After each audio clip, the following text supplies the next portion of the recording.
Way back when I was just a little labrax, my parents would use a primitive tech known as a VCR to record movies whenever they were on live TV. We literally had a bookcase filled with taped movies with the titles scribbled down the side on the little sticker. Predator, Demolition Man, Universal Soldier, RoboCop, Aliens, and so on. But these were usually put at a height just out of reach of me and my little brother.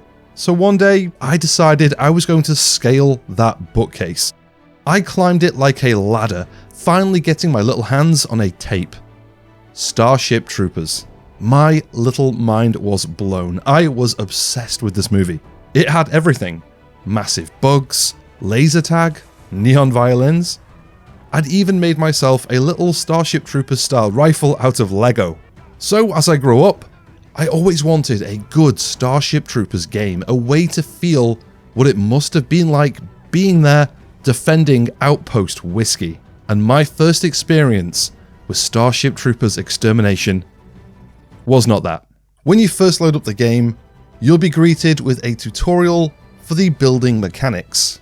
Now these are a fairly big part of the game, but the way this tutorial plays out is unfortunately a slow, underwhelming introduction to the game, which doesn't leave the best first impression, and I could even see this putting a few players off. Something as simple as throwing in a few bugs for the player to shoot could honestly make a huge difference here. But I got past the tutorial, and not having a huge amount of time to spend with the game the first night, thinking I'd save the matchmaking for the next day, I jumped into a single player mode called the Special Operations Group.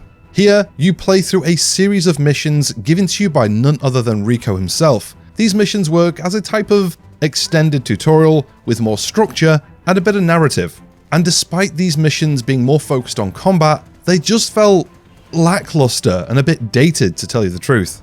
Traversing narrow caves with AI teammates, taking down the odd bug that pops up, but between the opening tutorial and the Special Operations Group missions, I ended my first night with the game with a bit of a bad taste in my mouth. Where was the overwhelming hordes of bugs? That feeling of all is lost? And neon violins. So I put the game down, planning to return the next day. Coming back into it, I loaded the game up and I jumped into the 16-player matchmaking. And oh my god.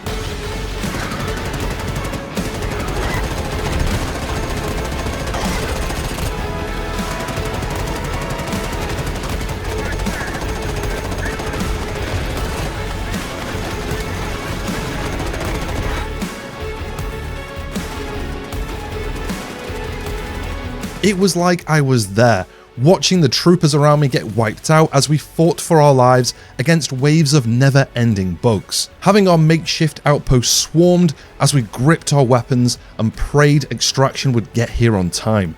This was the feeling I was looking for. This was Outpost Whiskey, and we were the Roughnecks.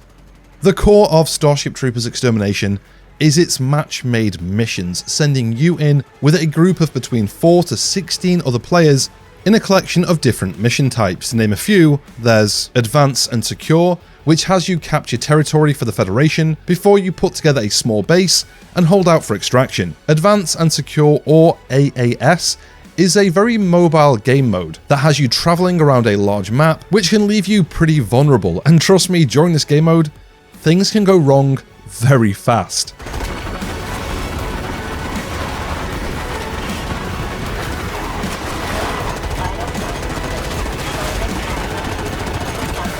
Then we have my personal favourite, Horde mode, where you load into an area with your team, given a short window to build your base and defences before the first wave attacks. Between each wave, you get a short amount of time to repair the defences and build any new structures before your build tools are again disabled and the next wave begins.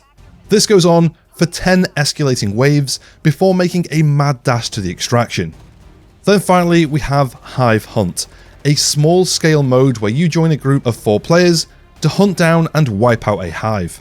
These, along with the mission types I haven't mentioned, can all take place on one of 3 different planets, X11, Agni Prime, or Valaka, and can also be rolled in 3 different difficulties, easy, normal, or hard, switching up the environments and the difficulties of these game modes.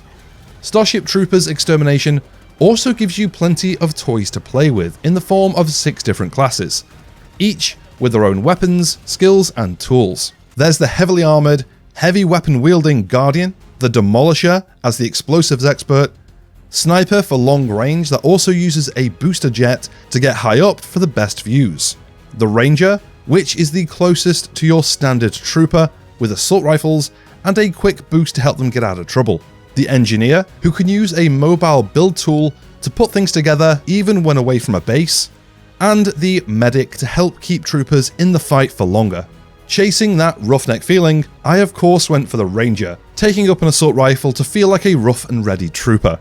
Along with your overall level, your classes are also your main source of progression, with each class and weapon having their own levels to unlock new weapons, equipment, attachments, and skills. And with your overall level unlocking different cosmetics for your trooper, you'll find plenty here to get stuck into.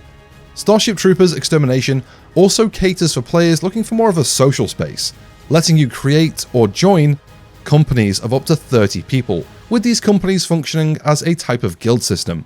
Joining a company also gets you access to the Galactic Front game mode to earn more cosmetic rewards by playing missions with your company. I think a comparison that Starship Troopers Extermination will always suffer from is Helldivers 2, but having put a good amount of time into both games now, they are wildly different in how they play and how they feel to play. In my opinion, Helldivers 2 nails the feeling of being at war, thinking tactically about how to approach a situation, then dealing with the chaos that comes along with it. Whereas Starship Troopers Extermination really drives home the all is lost feeling, with every battle making you feel like you're constantly on the back foot and fighting for your life against overwhelming odds. And it's an absolute blast. The more I played Starship Troopers Extermination, the more I stopped caring about winning or losing a match, because either way, you fought to the last man and had one hell of a good time doing it. For me, Starship Troopers Extermination is a game I plan to keep installed.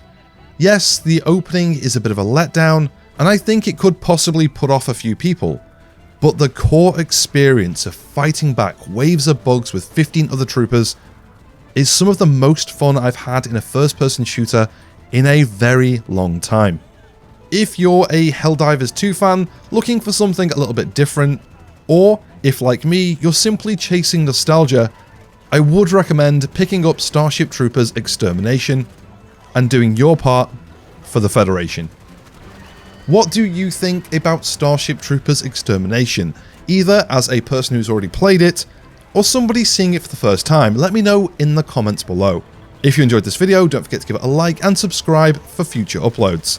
If you want to support the channel, you can do that here by becoming a channel member on YouTube, or over on Patreon, where all support goes back into the channel, helping me create better quality content for you. Have a great day, and I'll catch you in the next one.